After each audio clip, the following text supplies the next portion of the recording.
What's going on, everybody? Welcome back to the Saved on Sunday podcast. My name is Zach. What I want to talk about in this video is just not letting the world get in the way. The world's just going to throw stuff at you, and sometimes it's not your fault. Sometimes it's just the way that your day unravels, but we need to remember that we can't get down on ourselves, and we need to continue to push forward, really, no matter what happens. You need to remember how great the Lord's grace is for you and for all of us. And you need to just continue to barrel forward and continue to follow Christ. You know, I like to think about this walk as kind of like there's a plane here and a spectrum almost. And on one end of the spectrum, you have the enemy, all of his lies in the world. And on the other end, you have Christ, right? The way, the truth, and the life. And as you're moving from this side of the spectrum towards Christ, think of it like there's an elastic band around your waist, right? The closer you get, the harder it's going to get. The more tension you're going to feel, the more temptation you're going to feel. And the reason for that is because the enemy in the world had a grip on you. And as they see you trying to move away, they're just going to tighten that grip. And it makes sense, right? If you had control or authority over someone for so long, and then all of a sudden they started to move away, you would be like, what's going on? You'd hold on even tighter, and that's what's happening. But you need to remember that if you take that rubber band, eventually when you get far enough towards Christ, it's gonna snap.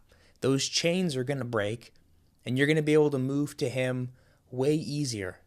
It's just a temporary thing. Once that tension is too great, you will finally feel that relief eventually in Christ. And we need to remember that. Things are just going to happen. You're going to start a routine. You're going to say, I'm going to wake up early. And those whispers are going to creep in. It's going to be, just watch another Netflix episode. Okay, well, now you're up an hour later. You're going to lose an hour of sleep, which means you're probably going to sleep in. Now your whole morning schedule is pushed back. Or maybe it's, I don't want to do my morning reading. It's too hard to understand. I'll just watch TV instead. I face that. I'm facing that right now. Right now, I'm trying to work my way through Isaiah in the Old Testament, and it is absolutely brutal. I lighten up when I recognize the fact that I'm reading a prophecy of the coming of Christ, but the other stuff is really hard to understand. It's really complex, and because of that, when I go to face it every morning, I kind of think, maybe I'll just do the New Testament reading and I'll move on. And rather than the 40, 45 minutes, maybe an hour that I'll read, I'll just do 30. I got it in. I'll move on to the next task. We need to stay disciplined because that's just the world trying to get in the way. That's your brain and the enemy throwing all of this kind of stuff at you. Oh, watch the news instead. That's more enjoyable. Or, oh, go do this instead. That's enjoyable. Check your phone, look at Instagram, whatever the case may be.